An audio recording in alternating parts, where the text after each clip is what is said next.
The rain hammered against the windows of the military recruitment office as Sarah Martinez adjusted her uniform one final time. At 26, she had already served 3 tours overseas, earned 2 Purple Hearts, and commanded respect from soldiers twice her age. But today felt different. Today, she was walking into the most important meeting of her military career. Colonel James Harrison sat behind his mahogany desk, reading through a stack of personnel files. His gray hair was perfectly combed, his uniform pressed to perfection, and his expression stern as granite. The office walls were decorated with commendations, photographs of military ceremonies, and a large American flag that seemed to watch over every conversation held in that room. Sarah knocked twice on the doorframe. "Sir, Sergeant Major Martinez reporting as ordered." The colonel looked up, his steel blue eyes scanning her from head to toe. He had heard about her reputation, of course. Everyone in the chain of command knew about the young woman who had saved her entire unit during an ambush in Afghanistan. The same woman who had single-handedly evacuated 12 wounded soldiers under heavy fire. But reputation was one thing, and what he saw before him was another. "Take a seat, Sergeant Major." His voice carried the authority of 30 years in military. Sarah sat down, keeping her back straight, and her hands folded neatly in her lap. She could feel the weight of the moment pressing down on her shoulders. This meeting would determine whether she would be accepted into the Army's most elite Special Operations Unit, a group that had never accepted a woman in its ranks. "I've reviewed your file," Colonel Harrison began, flipping through the pages slowly. "Your combat record is impressive.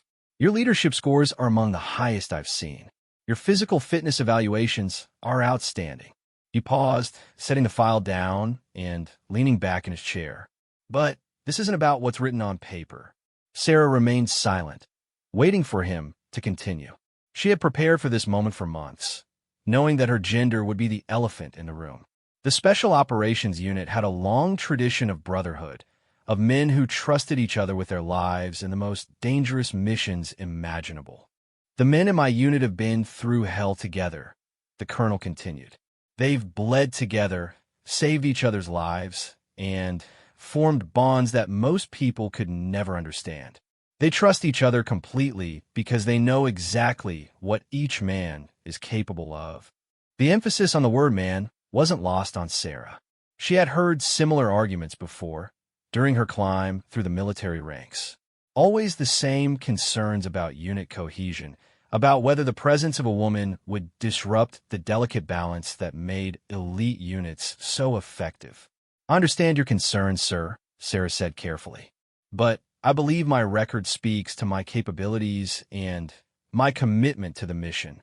Colonel Harrison stood up and walked to the window, watching the rain streak down the glass. "Capabilities aren't the issue here, Sergeant Major. I have no doubt you can shoot, fight, and lead as well as any soldier in my command. The question is whether my men will accept you as one of them." He turned back to face her, his expression unchanged. "These operations require absolute trust. When you're behind enemy lines with no backup and no way out, you need to know that every member of your team will have your back no matter what. That kind of trust takes time to build." Sarah felt her heart sinking. She had heard these words before, in different forms from different officers. It was always about trust, about tradition, about maintaining the status quo. She had broken barriers before, but each time it felt like starting over, proving herself all over again to a new group of skeptics. "Sir, with respect, I've earned that trust before," she said, her voice steady despite the frustration building inside her. "My previous units trusted me with their lives, and I never let them down." "Previous units are different," the colonel replied. "This is special operations. The stakes are higher, the mission's more dangerous, and the margin for error non-existent. I can't afford to take chances with team dynamics." The room fell silent except for the sound of rain against the windows. Sarah stared at the American flag on the wall, thinking about all the times she had risked her life for the ideals it represented. Freedom, equality, opportunity for all. But sitting in this office, those ideals felt very far away. Colonel Harrison returned to his desk and picked up her file again. "I'm sorry, Sergeant Major. I know this isn't what you wanted to hear, but I have to think about what's best for the unit." The answer is no. Sarah felt the words hit her like a physical blow. She had expected resistance, had prepared for arguments and challenges, but she hadn't truly believed that her qualifications wouldn't be enough. She had been naive to think that excellence alone would open doors that had remained closed for decades. "Understand, sir," she said quietly, standing up from her chair. "Thank you for your consideration." As she turned to leave, Colonel Harrison called out to her, "Sergeant Major, this doesn't reflect on your abilities or your service to this country. You're an exceptional soldier, but sometimes exceptional isn't enough to change tradition." Sarah nodded without turning around and walked toward the door.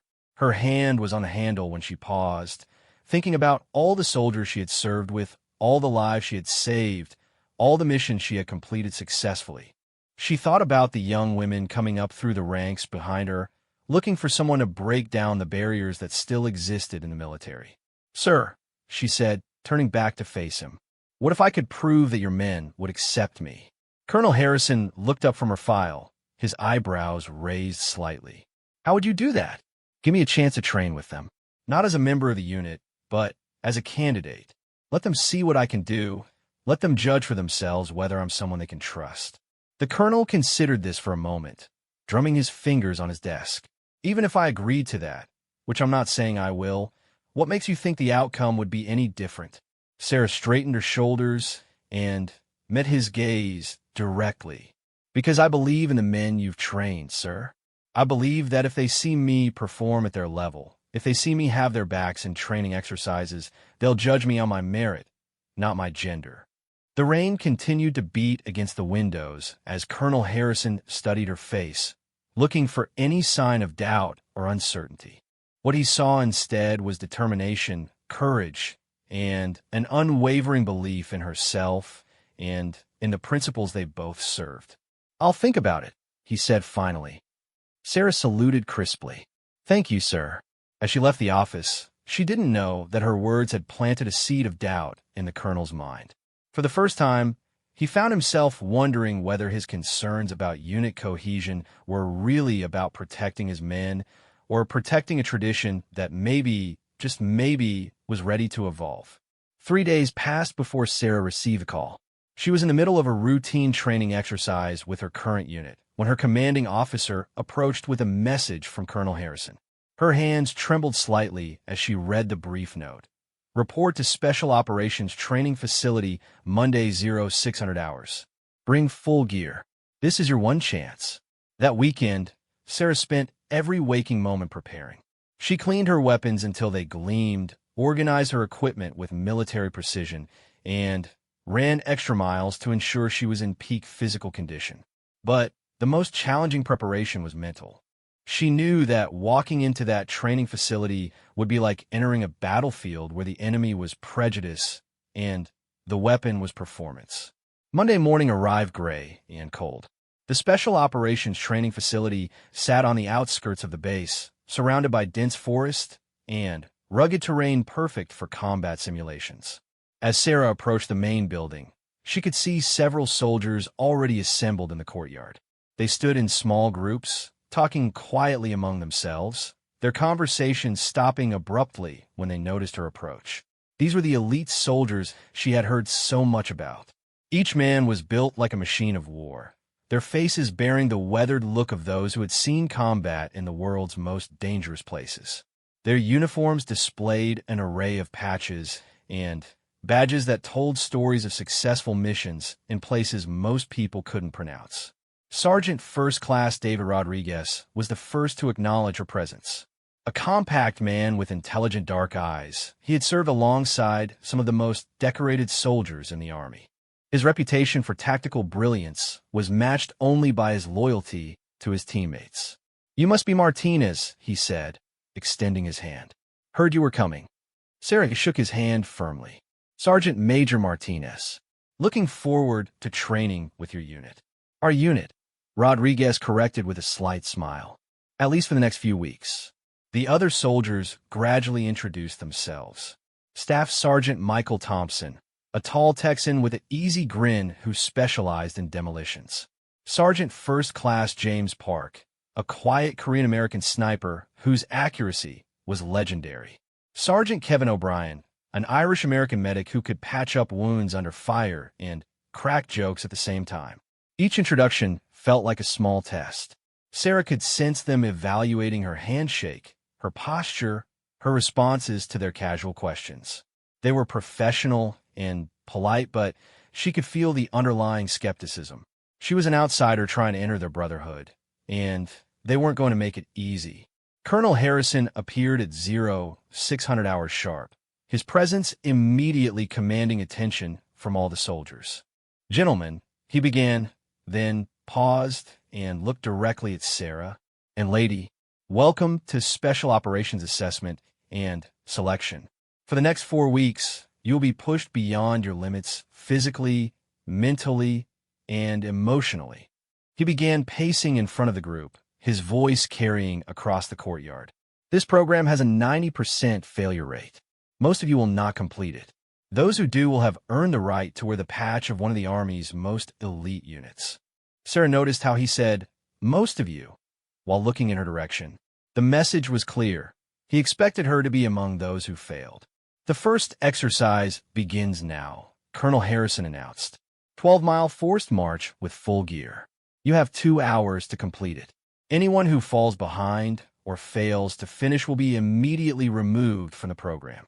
Sarah hefted her 60-pound pack and fell into line with the other soldiers. The march began at a punishing pace across varied terrain that included steep hills, dense forest, and muddy swampland. Within the first mile, she could feel the weight of the pack digging into her shoulders, but she maintained her position in the middle of the group. The other soldiers moved with practiced efficiency, their breathing controlled and their steps economical. Sarah had done countless forced marches during her military career, but never at this pace with this much weight. She focused on matching their rhythm, keeping her breathing steady, and ignoring the growing pain in her legs and back. By mile 6, the real test began. The pace increased, and the terrain became more challenging. Several times, Sarah found herself falling slightly behind, but each time she pushed harder to regain her position. She could feel the other soldiers watching her, waiting to see if she would crack under the pressure.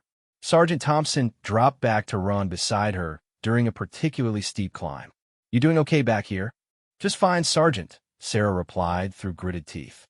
"Good," he said with a grin, "because this is the easy part." As they crested the hill, Sarah could see why he was smiling.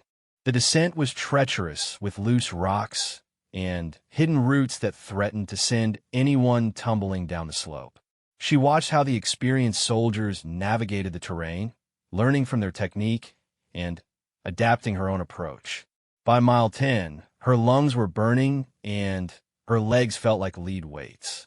Sweat stung her eyes despite the cool morning air, and every step sent shockwaves of pain through her body. But she refused to slow down.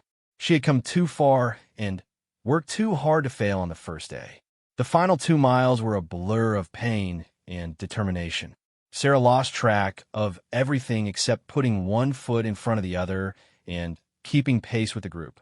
When the finish line finally came into view, she felt a surge of relief and pride that almost brought tears to her eyes. "Time!" Colonel Harrison called out as they crossed the line.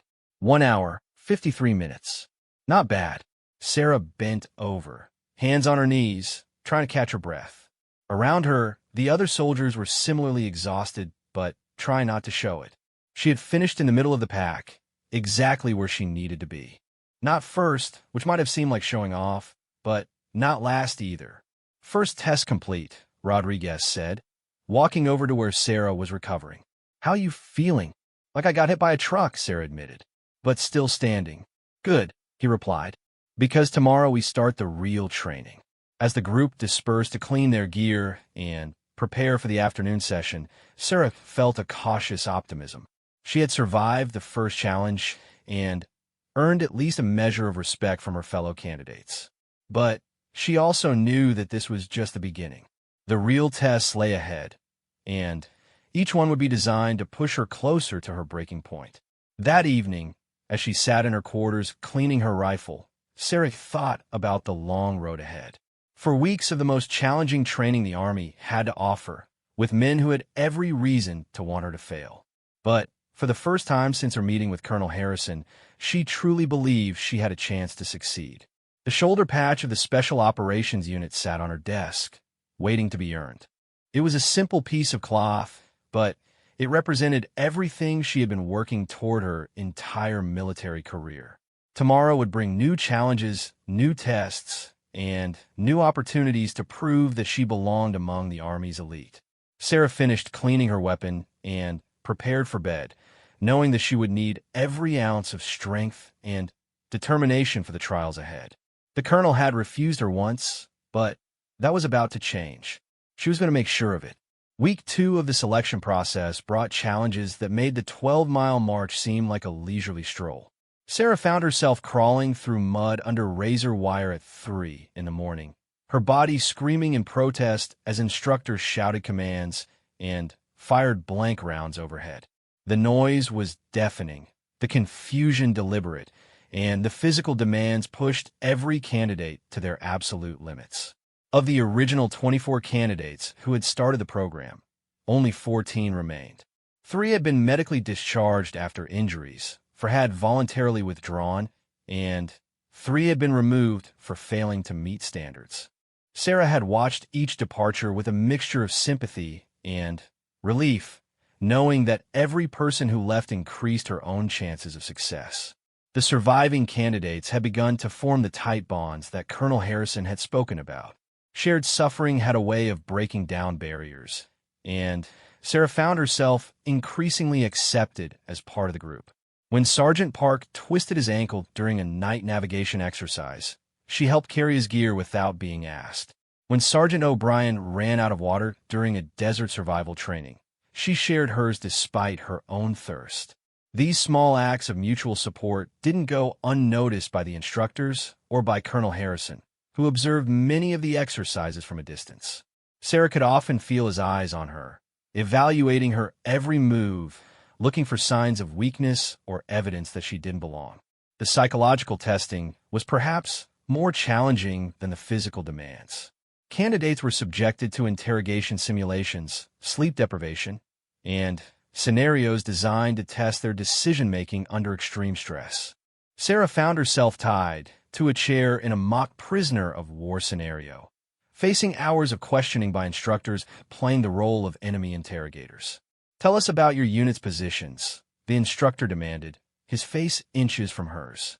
"Martinez, Sarah, Sergeant Major. Service number 123-45-6789, she replied, sticking to the basic information allowed under the Geneva Convention. The questions continued for hours, accompanied by bright lights, loud music, and physical discomfort. Several male candidates had broken during similar sessions, providing classified information to make the interrogation stop. Sarah gritted her teeth and maintained her composure, drawing on reserves of mental strength she didn't know she possessed. When the session finally ended, she was exhausted but victorious. She had passed another test, proven another point about her readiness for special operations. But the victory felt hollow when she overheard 2 instructors discussing her performance afterward. "She did well," one admitted grudgingly. "Better than Thompson did in his session." "Doesn't matter," the other replied. "The colonel's already made up his mind. He's just going through the motions because he promised her a chance." Sarah felt her stomach drop. All her effort, all her sacrifice, might be meaningless if Colonel Harrison had already decided against her. But rather than despair, she felt a surge of anger that fueled her determination. If the colonel had made up his mind, she would have to change it through her actions. The opportunity came during week 3 in an exercise designed to test leadership under combat conditions. The scenario involved rescuing hostages from a heavily defended compound using a combination of stealth, tactics, and coordinated assault. Each candidate would take turns leading the team, with their performance evaluated on mission success, casualty rates, and leadership effectiveness. When Sarah's turn came to lead, she studied the intelligence reports and terrain maps with intense focus. The compound was defended by instructors playing enemy forces, equipped with paint rounds that would mark casualties. Previous attempts had resulted in high casualty rates and mission failures, with several team leaders becoming flustered under the pressure. "Okay, gentlemen," Sarah began, spreading the map on the ground where her team could see it. "Here's what we're going to do." She outlined a complex plan that involved 3 separate approaches to the compound, coordinated timing, and specific roles for each team member. Rodriguez would lead a diversionary assault on the front gate, while Parr provided sniper support from an elevated position. O'Brien would approach from the rear with Thompson, using explosives to create a breach for the rescue team. "What about you?" Rodriguez asked. "Where will you be?" "I'll be going in through the main building with Martinez," she said, then caught herself. "I mean, with whoever volunteers for the most dangerous part of the mission." Thompson grinned. "I volunteer to be Martinez for this exercise." The joke broke the tension, and Sarah felt the team's confidence in her plan growing. They spent 30 minutes rehearsing the sequence, synchronizing watches, and establishing communication protocols. When they finally moved toward the compound, Sarah felt the familiar calm that came over her in combat situations. The exercise began at sunset, with natural darkness providing additional cover.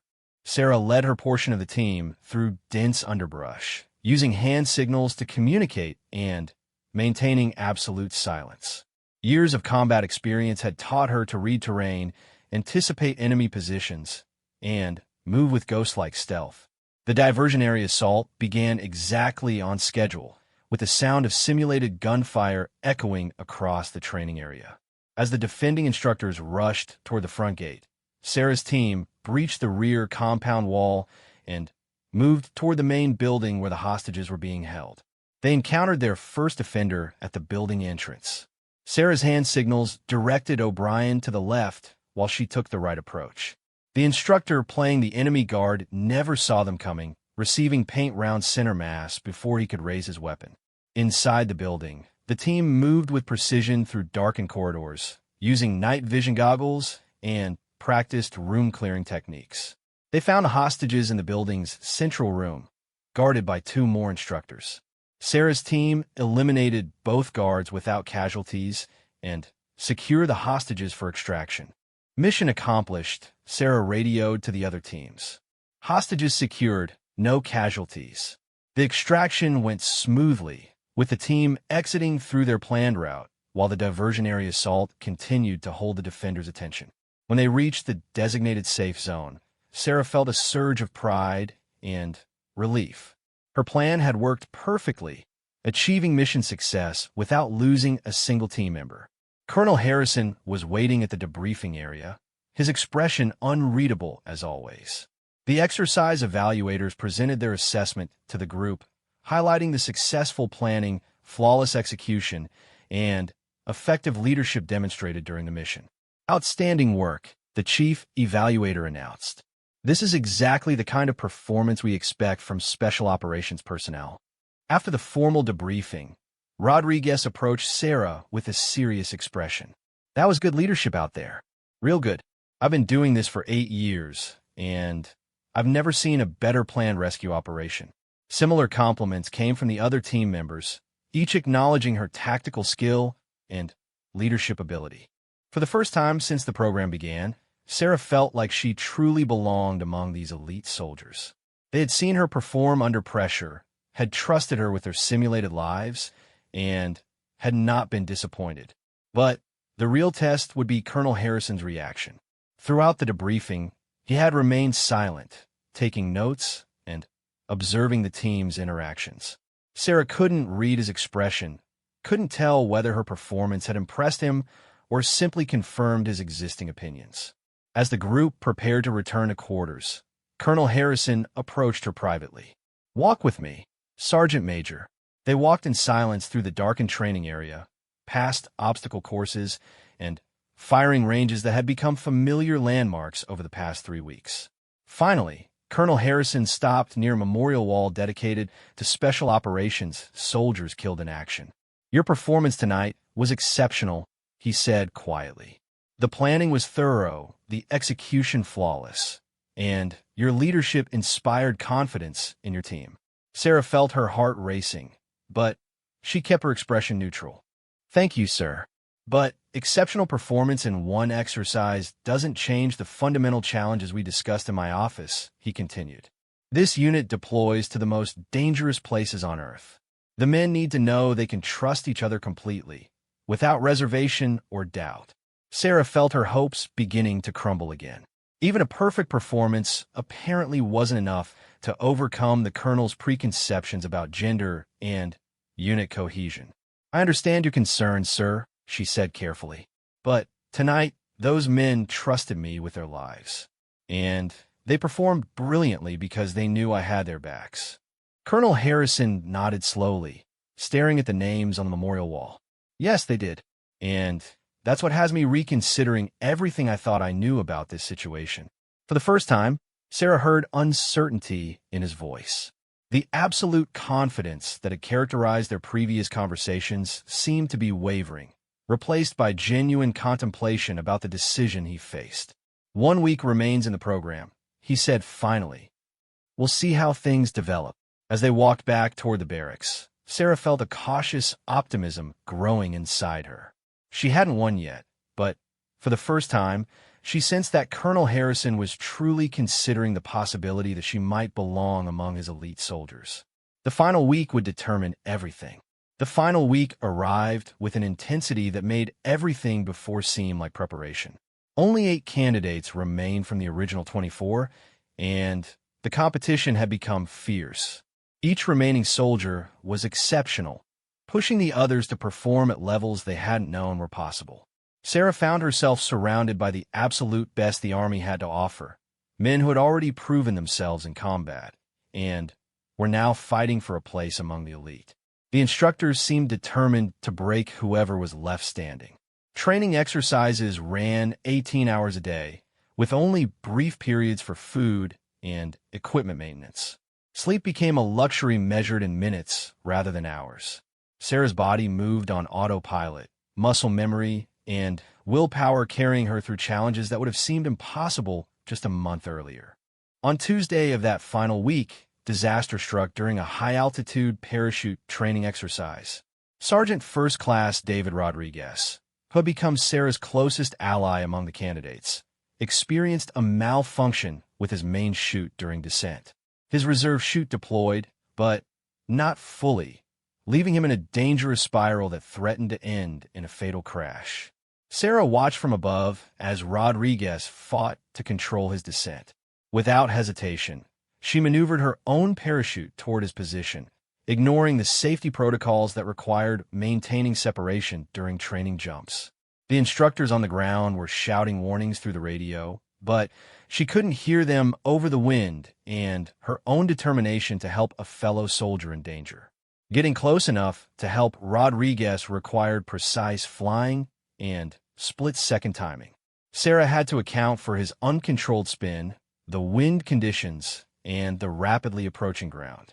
She pulled her own chute into a steep dive, accelerating toward Rodriguez's position while calculating the exact moment to deploy her reserve lines. At the last possible second, Sarah threw her reserve line toward Rodriguez, who grabbed it with both hands. The sudden connection between their parachutes stabilized his descent enough for his reserve chute to deploy properly. They landed hard in a field 2 miles from the designated drop zone, both rolling to absorb the impact and avoid serious injury. Rodriguez was shaken but uninjured, his equipment damaged but his body intact. Sarah had cuts on her hands from the rope burns and a sprained ankle from the landing, but she was alive, and so was he. The rescue had taken less than 90 seconds from start to finish, but it felt like a lifetime of split-second decisions and calculated risks.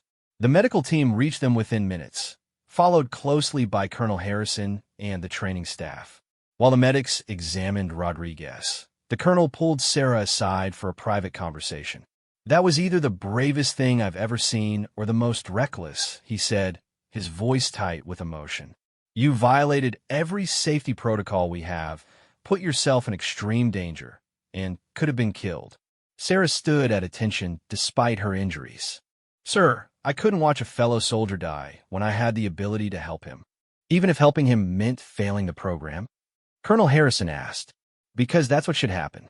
Breaking safety protocols during training is grounds for immediate dismissal." Sarah felt her world crashing down around her. After everything she had endured, after proving herself in every possible way, she was going to be removed from the program for trying to save a fellow soldier's life. The irony was devastating. "I understand, sir," she said quietly. "I accept responsibility for my actions." Colonel Harrison stared at her for a long moment, his expression unreadable. Around them, the other candidates and instructors maintained respectful silence, waiting to see how this unprecedented situation would be handled. "Sergeant Major Martinez," the colonel said formally, "you demonstrated complete disregard for established safety protocols during a training exercise." Sarah's heart sank as she prepared for the words that would end her dream of joining the Special Operations Unit. "You also demonstrated exactly the kind of courage, quick thinking, and loyalty to fellow soldiers that defines this unit," he continued. "Rodriguez is alive because you were willing to risk everything to save him. That's the kind of person we need on this team." Sarah felt confusion mixed with hope. Was he dismissing her or commending her? "The safety violation cannot be overlooked," Colonel Harrison said. "But the circumstances were exceptional, and your actions exemplified the values we hold most dear. You will continue in the program."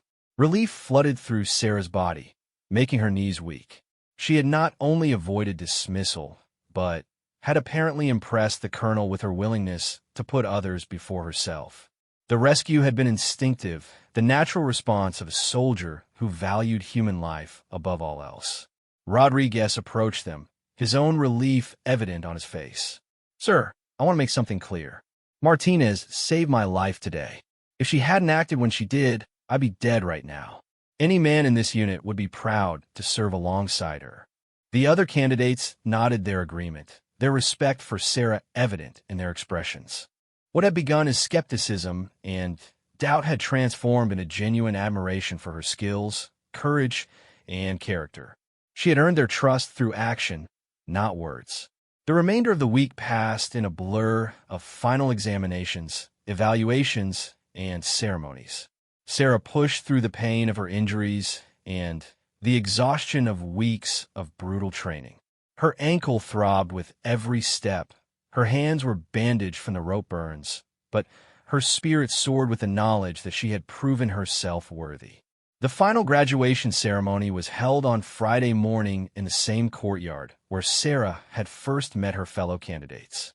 Only 6 soldiers remained from the original 24, each having demonstrated the exceptional qualities required for special operations.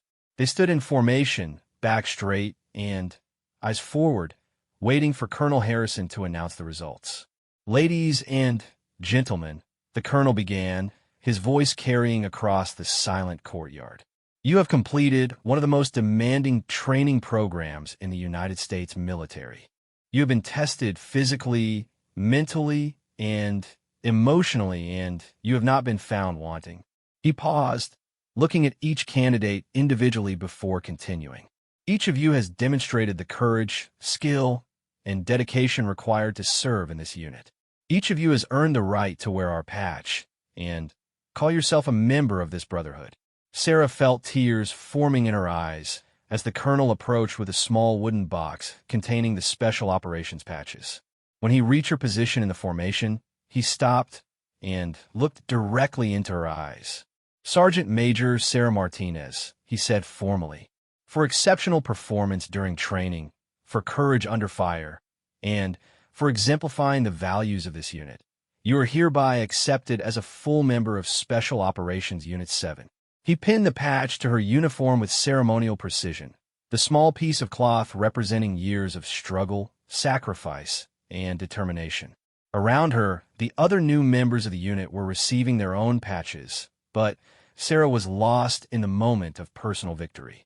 After the ceremony, Colonel Harrison approached her privately one final time. "I owe you an apology, Sergeant Major.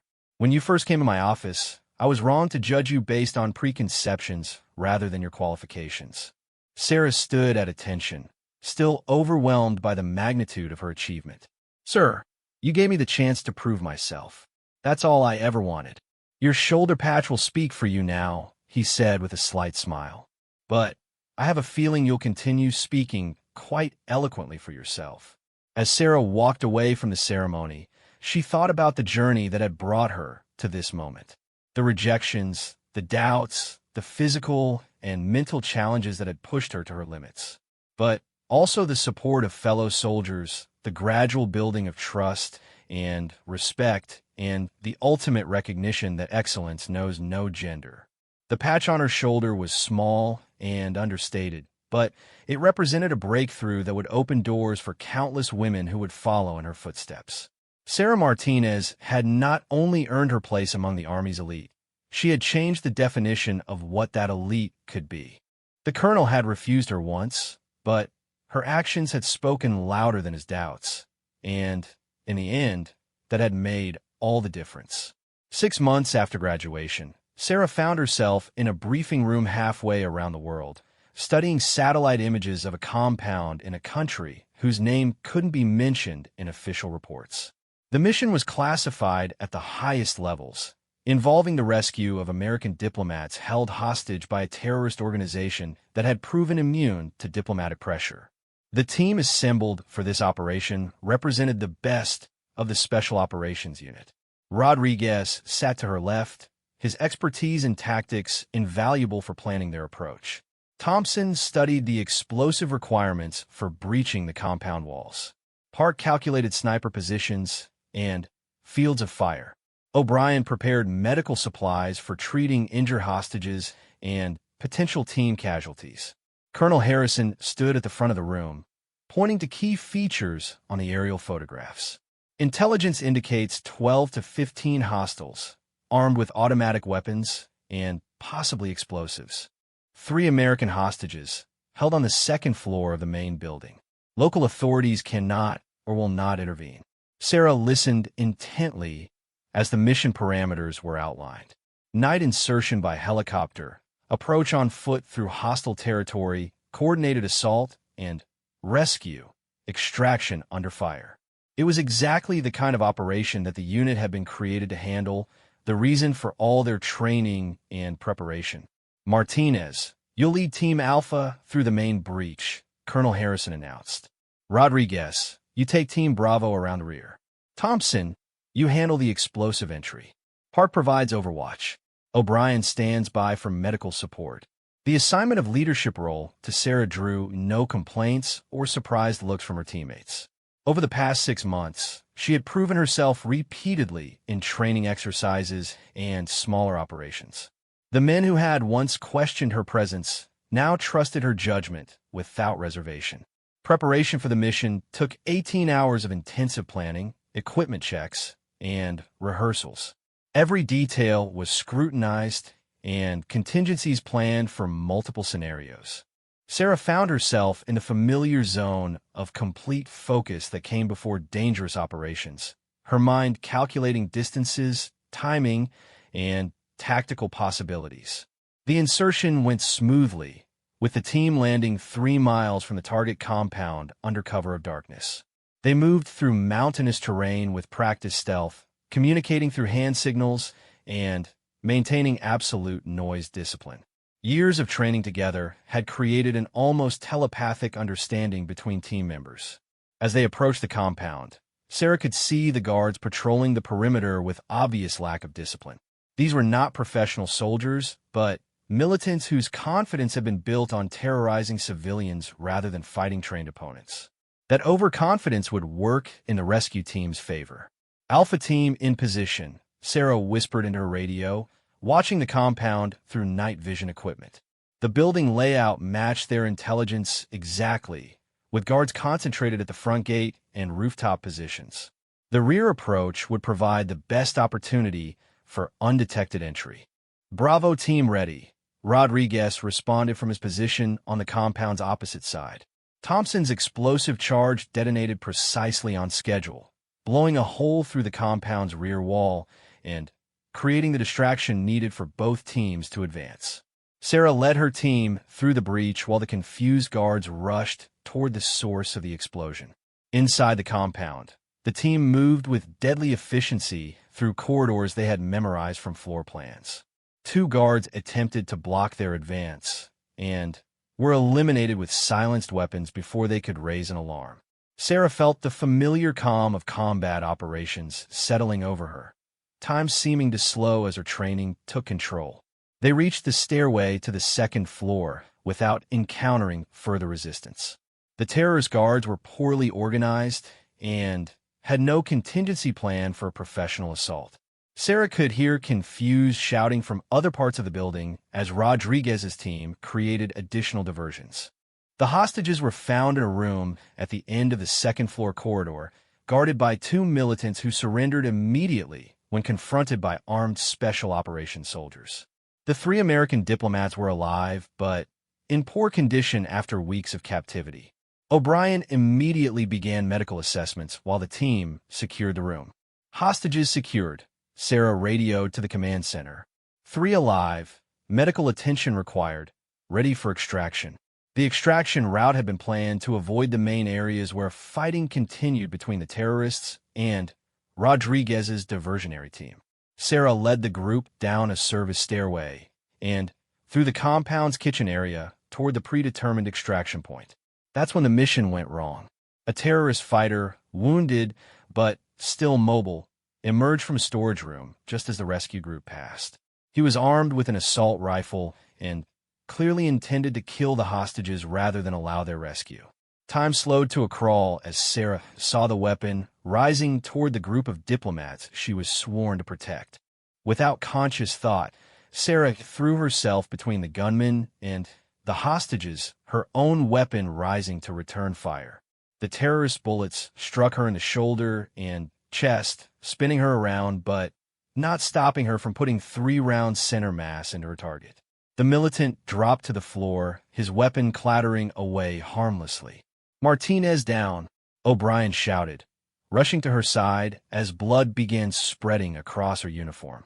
The wound in her shoulder was manageable, but the chest wound was serious, requiring immediate medical attention to prevent internal bleeding. "Extraction now," Rodriguez commanded over the radio, having heard the gunfire and O'Brien's emergency call. "Medical emergency. Need immediate helicopter support."